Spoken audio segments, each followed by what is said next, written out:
빌립보서 3장 17절부터 21절 말씀.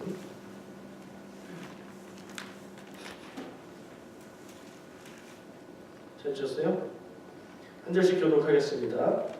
형제들아, 너희는 함께 나를 본받으라. 그리고 너희가 우리를 본받은 것처럼 그와 같이 행하는 자들을 눈여겨보라.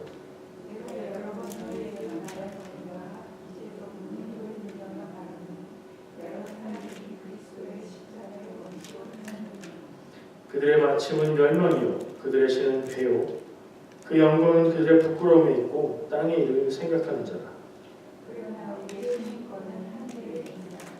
거기로부터 구원하는 자 곧 예수 그리스도를 따르니. 같이 읽겠습니다. 그는 만물을 자기에게 복종하게 하실 수 있는 자의 역사로 우리의 낮은 몸을 자기 영광의 몸의 형체와 같이 변하게 하시리라.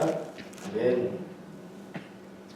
1절 처음 읽은 17절은 무슨 말인지 확 알겠는데 18절부터 21절까지는 이 개역개정 성경으로 읽어서는 무슨 말인지 잘 모르겠어요. 저도 국어 좋아하고요. 우리말을 참 사랑하는데 성경에서는 무슨 말인지 모르겠는 말들이 발견이 돼요. 옛날 번역이라 그런지 개정을 했는데도 하여튼 어려워요. 그래서 자꾸 읽어보게 돼요. 이 말씀을 가지고 한번 묵상을 하도록 하겠습니다. 오늘 말씀의 제목은 나를 본받으라예요. 주제가 어디 있는지 딱 알겠죠? 17절에 나를 본받으라. 이 글을 쓴 사람이 얘기를 하고 있어요. 형제들아 나를 본받으라. 이 형제들은 누구고 나는 누구예요? 빌립보서를 쓴 사람은 누구죠? 바울이에요. 바울이 쓴 편지예요. 그러면 이 형제들아라고 불리는 빌립보서를 받아보는 대상이 되는 사람들은 누구예요? 빌립보 교회의 성도들이 첫 번째고요. 그리고 서신서들은 모든 성도들 교회에 해당이 되니까 우리도 똑같이 들을 수 있는 거죠. 우리한테 얘기한다고 생각해 보죠. 나를 본받으라 라고 바울이 얘기하고 있어요. 어떤 느낌이 드십니까? 바울이 위대한 사도요, 위대한 선교사라고 말할 수 있는 사람이요, 또 믿음에 있어서 굉장한 사상가라고 말할 수 있는 사람인데 그럼에도 불구하고 나를 본받으라 라고 얘기하면 뭔가 좀 어색하고 불편해요. 그런 감정 느끼세요? 전혀 의심 없이 나를 본받아야지 이렇게 생각이 되세요? 이 표현의 문제, 이 뜻의 문제를 얘기하는 게 아니라 또 표현 자체, 말 자체가 조금 어색해요. 그 얘기를 가지고 한번 시작해 보려고 해요. 다른 얘기로 가볼게요. 보네퍼라는 분이 있어요. 들어보셨어요? 보네퍼? 독일 사람, 목사님이에요. 언제 사람이냐면 나치, 히틀러 시대 사람이에요. 그분이 독일을 떠나서 독일 밖에서 안전하게 살고 있었는데 나치에 대항하고 항거하기 위해서 히틀러를 암살하려는 계획을 가지고 독일에 들어가서 활동을 하다가 붙잡혀서 감옥에서 죽습니다. 그런 목사님이 있어요. 그분이 쓴 책이 있어요. 그 책의 제목이 나를 따르라. 영문으로 번역된 제목은 The Cost of Discipleship. 뭐죠? 제자가 되는 것에 대한 대가. 뭐 이런 정도로 번역할 수 있는 거예요. 나를 따르라는 말을 그렇게 번역했어요. 왜 얘기하냐면 오늘 바울이 얘기하고 있는 나를 본받으라 하는 얘기가 의미상으로 나를 따르라 하고 같은 의미잖아요. 그냥 생각이 났어요. 근데 지금 보네퍼라는 그 목사님, 그분이 썼던 책, 그의 사상, 그의 행적은 목회자들에게, 신학자들에게 굉장히 큰 도전이 되고요. 불의한 권력 앞에서 항거했던, 적극적으로 항거했던, 폭력을 불사하면서 항거했던, 그게 신앙으로 가능한 일인가, 해야 되는가 하는 아주 민감한 질문을 하게 만들었던 분이라 우리가 기억할 필요가 있어요. 우리도 한번 대답해 볼까요? 불의한 권력 앞에 그리스도인은 잠잠해야 합니까? 항거해야 합니까? 답이 답이 있는 건 아니에요. 한번 생각해 보시면 며칠 전에 아내가 저에게 충격적인 말을 했습니다. 제가 그 말을 듣고 약 0.5초간 정신을 잃을 정도 그 정도 충격을 받았는데 침대맡에 누워서 저를 바라보면서 저도 누우려고 하는데 저를 보면서 이런 말을 했습니다. 당신 이마가 많이 넓어졌어. 충격적이죠, 여러분들에게도. 무슨 얘기예요? 이마가 넓어졌다는 게 도대체. 저희 아버지가 나이 드셔서 이마가 넓어지셨어요. 네, 탈모가 진행되면서 좁았던 이마의 면적이 넓어졌다는 얘기예요. 무슨 뜻으로 했는지는 못 물었어요. 정신이 없어서.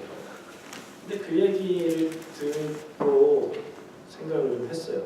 왜 이 얘기 꺼내냐면 오늘 제가 본문 말씀을 읽고 묵상하면서 이 앞뒤를 쭉 읽어봐야 되잖아요. 말씀을 읽다 보니까 눈에 띄는 구절이 하나 있었어요. 15절 말씀. 오늘 본문은 아닌데 한번 같이 보시고 제가 읽어볼게요. 그러므로 누구든지 우리 온전히 이룬 자들은 이렇게 생각할지니 만일 어떤 일에 너희가 달리 생각하면 하나님이 이것도 너희에게 나타내시리라. 아, 이게 무슨 말이죠? 무슨 말인지 대충 알겠죠? 제가 굉장히 쉬운 성경을 한번 읽어드려볼게요. 3장 15절 말씀입니다. 영적으로 성숙한 사람으로서 우리 모두 좀 더 신중히 생각하고 판단합시다. 혹시 서로 생각이 다르더라도 하나님께서는 그 부분을 분명하게 바로 가르쳐 주실 것입니다. 쉬운 성경의 좋은 점은 한 번 들으면 한 번 읽으면 다시 볼 필요가 없을 정도로 이해가 쏙쏙 된다는 점이죠. 근데 너무 쉽다 보니까 깊이 생각은 좀 안 하게 되는 단점은 있어요. 무슨 얘기인지 두 본문을 읽으니까 납득이 되시죠? 왜 이 말씀을 제가 보면서 기억이 났냐면 사람이 이마가 넓어진다는 표현을 할 때 한국 사람들은 뭐라고 얘기하죠? 이마가 넓으면 뭐가? 이마가 넓으면 대머리다. 네. 이마가 넓으면 뭐가 넓다 이런 얘기 하잖아요. 마음이 넓다고 하죠. 이마가 넓은 사람이 마음이 넓다. 그런 얘기를 들었어요 제가. 아니에요? 네. 그렇죠. 그런 얘기죠. 저도 그렇게 들었어요. 제가 사춘기 무렵에 그 얘기 들었어요. 그래서 그 얘기 생각했죠. 사람들을 보면 얼굴이 다 다르게 생겼고 이마가 넓은 사람이 있고 이마가 안 넓은 사람이 있어요. 잘생기고 못생기고 예쁘고 이걸 떠나서 이마의 넓이만 가지고 볼 때는 넓은 사람이 있고 좁은 사람이 있죠. 제 이마를 봤습니다.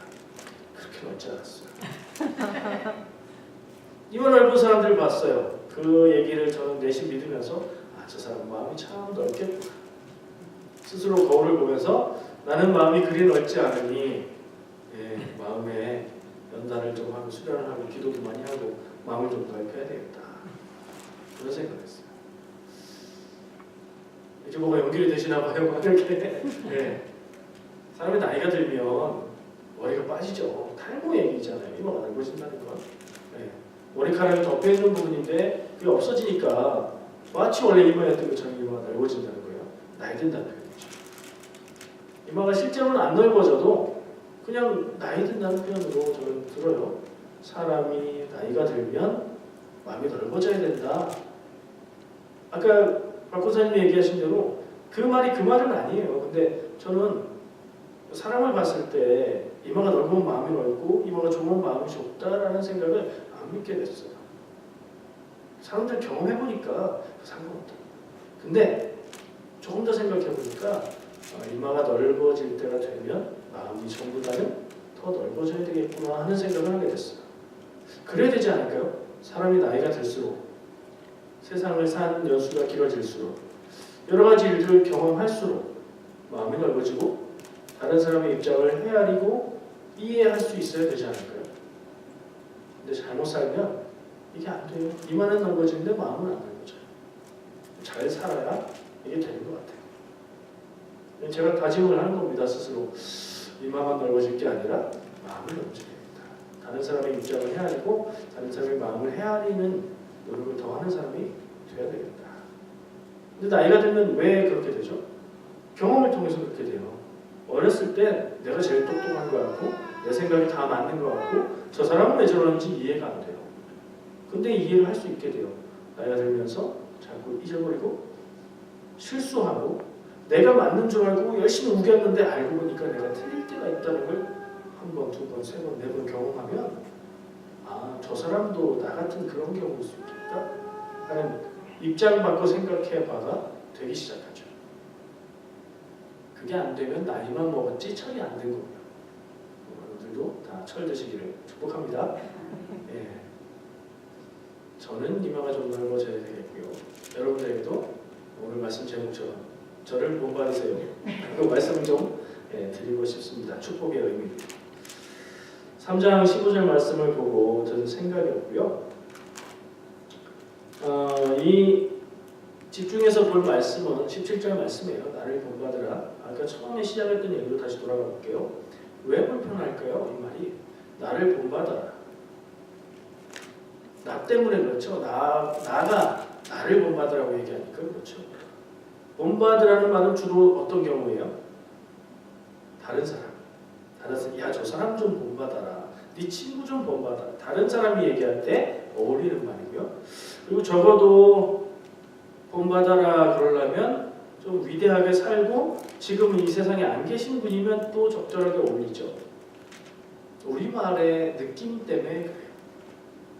그래서 누구든지 나를 좀 본받아 그러면 그 말은 우리말에서 좀 이상한 말처럼 들려요.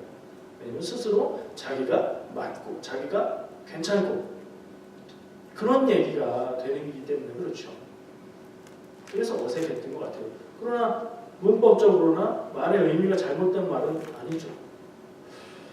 바울이 뭔가를 가지고 자기를 본받으라라는 얘기를 하고 있는데 이 표현 때문에 우리가 마음에 걸려서 그 얘기를 못 알아들을 수도 있어요. 근데 그거는 일단 번역의 문제라고 생각합니다. 언어를 바꾸다 보면 원어에서 이 신약 성경의 원어는 무슨 말이죠? 그리스어예요. 헬라어라고 얘기하는 그리스어인데 그 말을 한글로 바꾸는데 제가 읽었던 이 개역개정 성경은 뭐라고 표현할까요? 쉬운 말로 표현하면 직역에 가까운 성경이에요.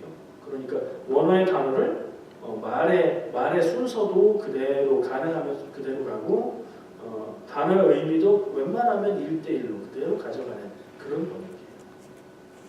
무슨 말인지 아시겠죠? 그러다 보니까 그걸 우리말로 읽으면 무슨 말인지는 대략 알겠는데 금방 이해는 잘 안 되는 문장이 되어버려요. 개역개정 성경의 특징이 그래요. 거기에다가 예배용으로 쓰기에 좋은 운율에 맞춘 번역이라서 읽기는 또 술술 읽혀요.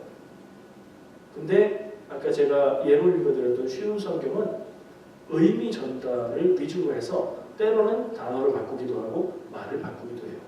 의미 전달을 중점으로 하기 때문에 의역이라고 하죠. 딱 읽으면 그 말이 무슨 뜻인지 잘 이해가 되는 번역이에요. 번역의 문제예요. 나를 본받으라고 어색하게 들리는 건 번역상의 문제예요. 그리스어의 그 단어하고 우리말의 본받으라라는 단어가 뜻은 같은데 용법에서 조금 다르니까 다른 느낌이 드는 거예요. 그래서 그 부분은 떼놔도 돼요. 불편하면 내려놔도 돼요. 그리스어에서는 그렇게도 표현하나 보다. 그리고 이게 무슨 내용인지 뭘 본받으라는 건지 집중하면 돼요.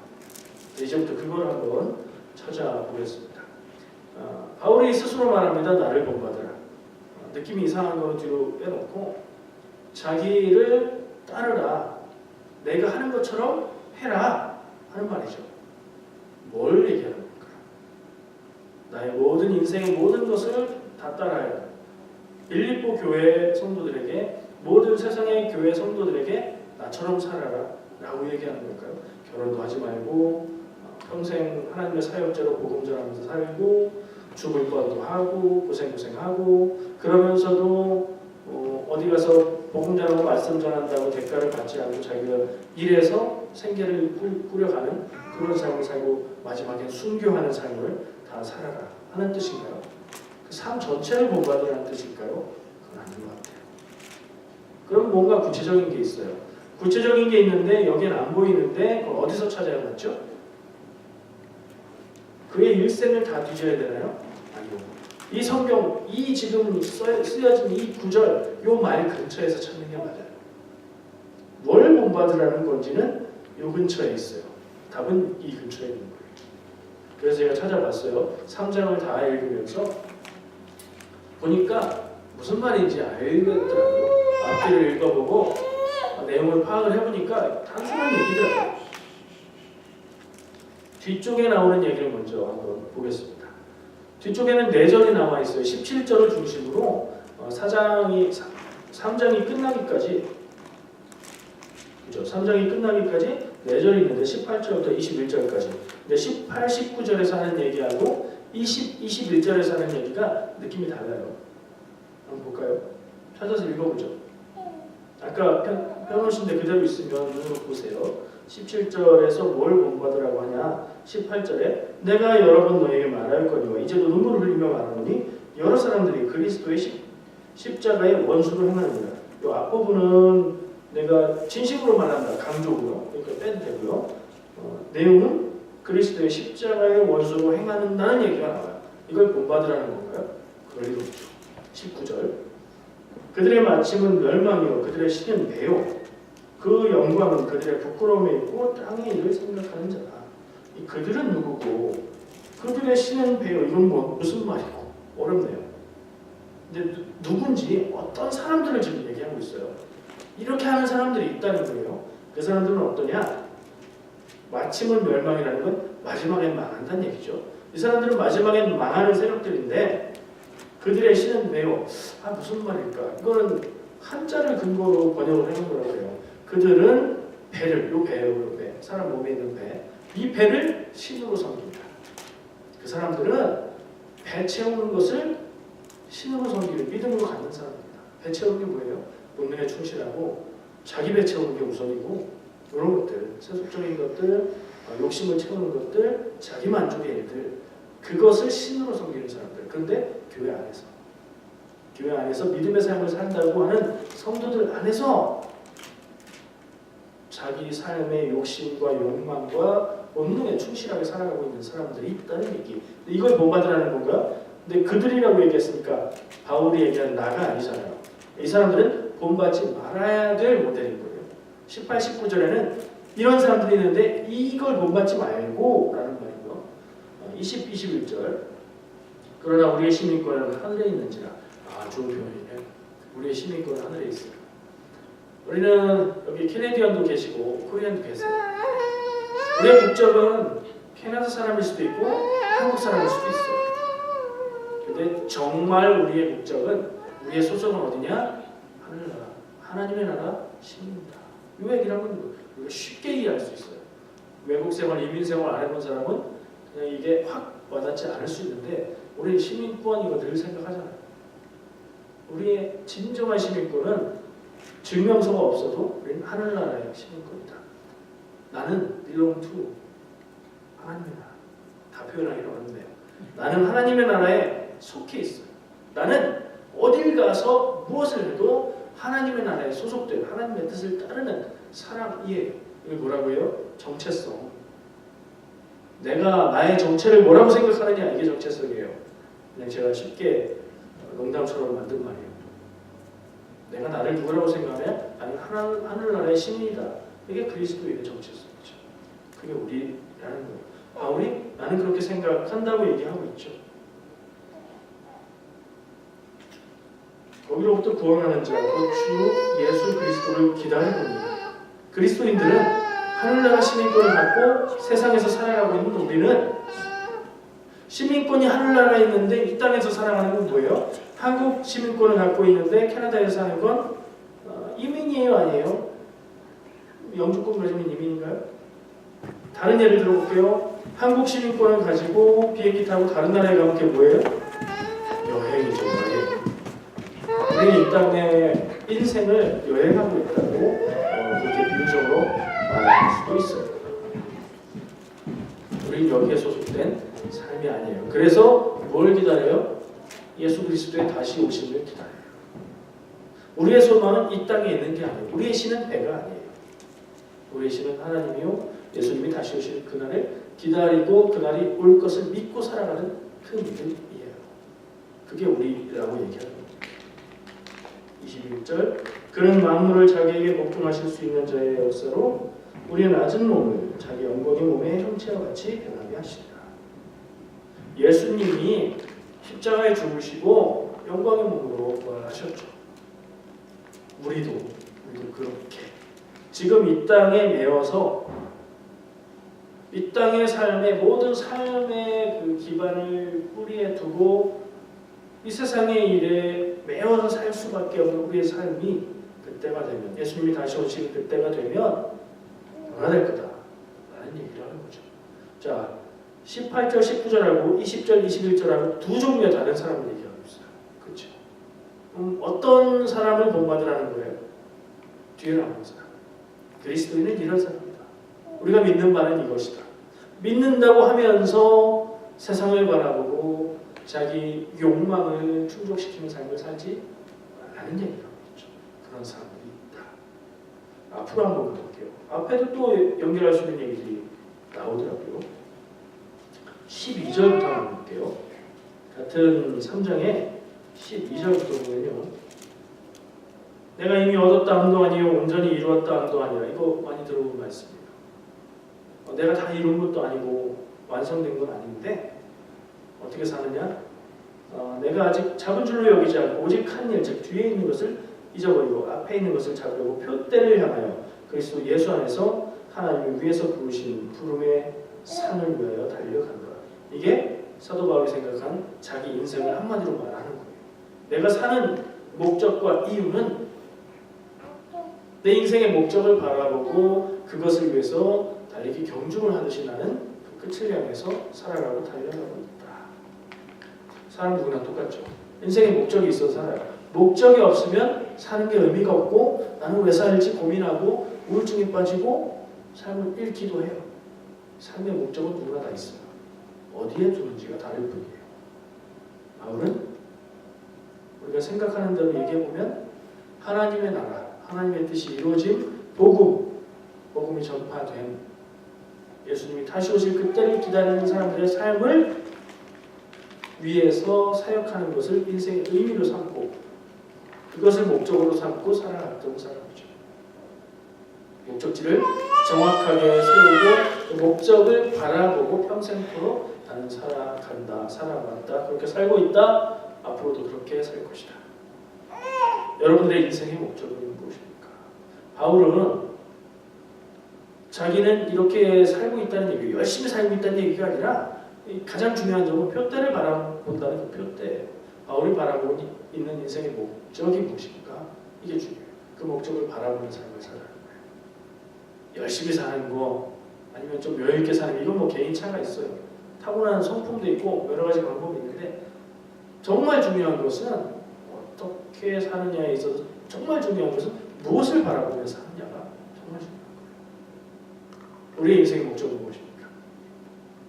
편안하고 안락한 삶, 말하지 않아도 다 아는 누구나 마음속에 있는 근심 걱정 없는 인생. 기도 제목, 질리고 지겨운데 하나님 앞에 늘 이렇게 기도하고 간구해야 되는 삶인가? 난 평생 이렇게만 살아야 되는가 하면서 마음속에 주님 언제까지입니까? 언제까지 이렇게 간구의 기도만 해야 됩니까? 하나님의 뜻이 내 인생에 이루어지게 하시옵소서인데 사실은 내 원하는 것이 이루어졌으면 좋겠습니다. 많은 거 바라지 않고 돈 문제로 걱정하지 않고 기도하지 않고 집만 사고 그냥 집 사고 차 조금 괜찮은 거 타고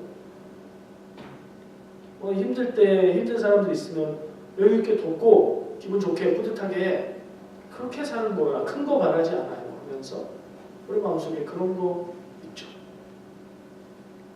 그건 없는 분이 없을 거예요. 근데 그걸 인생의 목적으로 삼느냐 인생의 목적을 다른 데에 두느냐 그건 큰 차이가 있어요. 마음에 원하는 게 있는 거하고 그게 인생의 목적인 건 달라요. 부자가 되는 거, 잘 사는 거, 평안한 거, 건강한 거 이런 건 인생의 목적이 될 수가 없어요. 거기에 인생의 목적을 두면 그거 공허하지 않아요? 물론 그게 최고다라고 하는 사람도 있겠죠. 저는 거기에 동의 못해요. 그것은 인생을 걸만한 가치는 못 돼요. 바라는 것들, 소원 뭐 이런 거는 될 수 있죠. 사소한 거예요. 근데 정말 인생을 걸만한 인생의 목적은 따로 있죠. 자기는 그렇게 살고 있다라는 얘기를 하면서 그걸 본받으라는 거예요. 그렇게 살라는 거예요. 앞으로 더 가볼게요. 3장 1절부터 한번 또 봤어요. 3장 1절부터 보니까 끝으로 이렇게 시작하는데 3장인데 무슨 끝이에요. 4장이 뒤에 또 있는데 강조하는 말이에요. 그냥 한 달날 끝나고 다음 얘기한다 그런 얘기예요. 주 안에서 기뻐하라. 너에게 같은 말을 쓰는 것이 내게는 수고로움이 없고 너에게는 안전하다. 무슨 말인지 모르겠지만 내가 진짜 또 자꾸 얘기해도 이거는 강조해도 지나침이 없다. 이런 얘기 같아요. 개들을 삼가고 행악하는 자들을 삼가고 개가 왜 나오죠? 쉬운 성경 다시 읽어야겠어요. 3장 다시 찾아서 읽어드릴게요. 형제 여러분, 주님 안에서 항상 기뻐하십시오. 같은 말을 여러 번 쓰는 것이 내게는 귀찮은 일이 아닙니다. 여러분을 위한 말이니 잘 들어주시기 바랍니다. 이런 얘기였어요. 2절, 육체적인 할례를 받아야 한다고 주장하는 악한 자들을 조심하십시오. 그들은 마치 개와 같은 자들입니다. 개역개정 성경에는 명확하게 나와 있지 않는 내용이 지금 쉬운 성경에 나와 있어요. 할례를 받아야 된다. 근데 육체적인 할례를 받아야 된다고 주장하는 사람들이 나오는데 개역개정 성경에 그게 어디 있냐면 2절에 없고 3절에 가보면 하나님의 성령으로 봉사하며 그리스도 예수로 자랑하고 육체를 신뢰하지 아니하는 우리가 곧 할례하니라. 무슨 얘기냐면 육체적인 할례가 구원이 징표가 아니라 삶의 인생의 할례, 정말 삶 가운데 하나님의 백성이 드러나는 게 그게 진짜 할례다라고 얘기하는 거예요. 그러니까 그 할례라는 단어가 3절에 가 있어요. 근데 의미가 좀 명확하지 않아요. 그러니까 지금 육체의 할례를 받아야 구원받는다고 얘기하는 사람들을 개와 같다라고 심한 욕을 하고 있는 거예요. 우리나라의 개의 새끼를 일컫는 말은 욕인데 이 사람들한테도 욕이에요. 근데 느낌은 좀 달라요. 어쨌든 심한 말을 하고 있어요. 틀렸다는 얘기예요. 육체의 할례를 중요하게 생각하고 따라 사는 사람은 지금 바울이 얘기하고 있는 진정한 인생의 할례, 이건 중요하지 않은 거잖아요. 근데 바울이 보기엔 육체 할례가 아닌 인생의 할례, 믿음의 할례, 영혼의 할례, 우리의 삶 가운데에 하나님의 백성인 것이 드러나는 게 더 중요하다고 얘기하는 거죠. 이 두 가지가 또 대비되죠. 그러면 어느 쪽 삶을 살아야겠느냐 하는 질문이 나오죠. 바울은 스스로 그 후자를 얘기하고 있어요. 그것을 본받으라는 얘기를 하고 있는 거예요. 정리해 볼게요. 이제 문제 낼게요. 퀴즈. 다 들으셨으니까 오늘 말씀을 보고 들었으니까 퀴즈를 내보겠습니다. 1번, 바울이 자기를 따르라고 하는 내용은 OX로 하시는 거예요. 1. 가진 조건을 자랑하기. 무슨 얘기인지 잘 모르겠어요? 제가 빼놓은 게 있어요.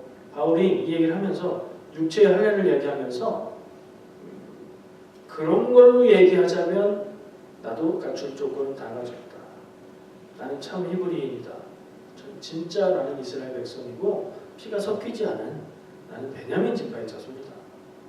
라고 얘기하고 자기 자신의 조건들을 이야기하고 있어요. 자, 여기까지 얘기하고 다시 1번, 바울이 자기를 따르라고 하는 내용이 맞나 틀리나 OX로 대답하시는 거예요. 자기 삶의 조건을 자랑하기. O예요, X예요? X예요. 바울은 자기의 노력 없이 괜찮은 집안에 태어난 것 같아요. 그렇죠? 바리새인이에요. 바리새인. 부모님이 바리새인이고 자기도 바리새인의 가르침을 따랐어요. 그리고 바리새인 중에 굉장히 유명한 선생님 밑에서 공부했어요. 로마 시민권을 가졌어요. 이거 바울이 노력한 거예요? 아니요. 태어나니까 그런 삶이었어요. 그걸 자랑하느냐? 아니요. 우리 이렇게 적용할 수 있어요. 재벌 2세인 것을 자랑하는 게 자랑스러운 건가? 아니라는 거예요. 저희가 자랑할 수 있는 게 뭔지를 우리가 생각해 봐야 되죠. 부자인 것을 자랑할 수 있습니까? 부자가 나쁜 건 아니에요. 그러나 자랑할 것도 아니에요. 나면서부터 부모님의 유산 때문에 부자가 되는 사람도 있고 열심히 일해서 부자가 되는 사람도 있는데 그런 삶의 조건은 자랑거리가 아니다. 나를 본받으라고 얘기하는 바울의 입장에서 또 자랑거리 아니다라고 얘기하고 있어요. 집 크면 자랑하나요? 아니요. 학력, 공부 많이 했으면, 유식하고 똑똑하면 자랑거리가 되나요? 아니요. 그거는 더 열심히 다른 사람들을 위해서 봉사해야 되는 의무가 더 생길 뿐이에요. 자, 다음 문제. 바울이 자기를 따르라고 하는 내용이 맞나 OX를 하시는 거예요. 인생의 목적을 하나님께 두기. 오해예요, X예요. 오해요. 네. 반대는 뭐예요? 인생의 목적을 이 땅에 있는 가치에 두기. 집 사기. 집 사지 말라는 얘기 아닌 거 아시죠? 집 사기가 인생의 목적은 아니란 얘기예요. 차 바꾸기, 벤틀리, 벤으로 시작하는 이런 차들 사는 거. 안정된 직장에 젊은 사람들은 내가 들어가고 부모님들은 내 자녀가 들어가고 이런 거. 인생의 목적은 아니라. 그건 바라는 것이고 노력해서 쟁취해야 될 것이긴 하지만 인생의 목표는 아니라고. 자, 다음 문제입니다. 바울이 본받으라고 한 게 맞냐 아니냐 대답하시면 돼요. 배가 원하는 대로 살기. 요 배가 원하는 대로 살기. 배고프면 먹고 배불러도 더 먹고 싶게 맛있으면 더 먹고 주머니가 허전하면 돈 막 모으고 뭘 해서든지 부자가 되고 이렇게 사는 거. 아, 너무 유치한가요? 그렇죠. 근데 배고프면 배를 채우고 싶어요. 그렇죠? 뭔가 연약한 게 있고 부족한 게 있어서 인생이 힘들면 비참하고 눈물 나요. 그래서 우리는 그거에 매달리게 될 때가 있어요. 근데 정신 차려야죠. 우리 인생은 그런 거 아니다.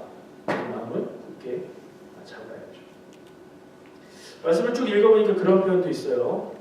부끄러워, 수치스러운 일을 하면서도 자랑한다는 얘기가 나와요. 무슨 얘기예요? 부끄러운 모습이면서도 그걸 자랑한대요. 어떻게 그런 게 있죠? 부끄러운 건데 어떻게 자랑할 수가 있어요? 부끄럽다고 생각 안 하니까 자랑하죠. 그렇죠? 근데 이건 본인은 모르는 거예요. 그러니까 부끄럽다고 생각 안 하니까 자랑. 이건 자랑할 거라고 생각하니까 자랑하는 거예요. 뭐가 있을까요? 모르겠어요. 생각은 안 나요. 여러분이 한번 찾아보세요. 내가 내 인생 가운데 부끄러운 일인데 부끄러운 줄 모르고 자랑하는 일은 없나? 물어볼 필요가 있습니다. 유치한 OX 퀴즈는 끝내기로 하고요. 한국교회는 우리도 뭐 한인교회니까 우리 그 선상에 있죠. 한국교회는 얼마 전까지 한국교회의 존재 가치는 큰 교회가 되는 거였어요. 큰 교회가 되면 성도가 많아지면 그게 맞는 거였어요. 그렇게 하는 게 좋은 거였어요. 그것을 위해서 빚을 내서 성전 건축을 했어요. 왜요? 성전을 아름답게 교회를 예쁘게 지어놓으면 사람들이 온다고 생각했으니까. 그런 시대가 얼마 전까지 있었어요. 지금도 그렇게 생각하는 분들도 계세요. 성도들은요, 왜 예수 믿었죠? 애기 낳기 위해서, 좋은 직장을 얻기 위해서, 어려운 일이 풀리기 위해서 교회 다녔어요. 그런 계기를 가지고 교회 나올 수 있죠. 교회 가면 예쁜 여자들이 많다더라. 교회 가면 멋있는 오빠들이 많다더라. 그래서 교회 가는 거하고 똑같죠. 어쨌든 교회 안으로 들어오는 건 나쁘지 않으니까 괜찮아요. 무슨 얘기냐면 한국 교회가 얼마 전까지도 그 목적을 이 땅의 것에 두었어요. 교회는 큰 교회를 인정받고 많이 갖고 교회가 힘을 가지는 것을 목적으로 했고요. 성도들은 잘 사는 것을 목적으로 신앙생활을 했어요. 근데 이해가 안 되는 건 아니에요. 한국이 역사적으로 볼 때 너무 힘들고 어렵고 아무것도 없고 의지할 것 없는 삶을 살아왔기 때문에 거기에서 그런 모습이 나온 것 같아요. 근데 오늘 바울의 말씀을 볼 때 바울이 본받으라고 얘기하고 있는 그래서 비교에 보여주고 있는 모습을 생각해 볼 때 거기에다 딱 비춰보면 지금까지 한국교회가 왔던 그런 모습은 이해는 충분히 할 수 있지만 조금 빗나간 것 같다는 생각을 하게 돼요. 세계를 찾아가면 되죠. 깨달았으면 열심히 최선을 다해서 달려가는데 길이 틀렸네? 그럼 어떻게 해야 돼요? 지금까지 온 거 아깝다. 계속 달려. 그래야 되나요? 길을 바꿔야죠. 맞는 길을 찾아가야죠. 그걸 해야 돼요. 우리 안에 개인적으로 내 안에 그런 생각이 있으면 우리가 스스로 깊이 바라보고 하나님 앞에 그것을 내어놓을 필요가 있어요. 우리 교회가 그런 구석이 있다면 그거 우리 서로 깊이 생각하고 의논하고 하나님의 뜻을 찾는 그런 교회. 교계가 전부 그렇다면 전부 회개운동을 하고 각성운동을 해야 되는 거겠죠.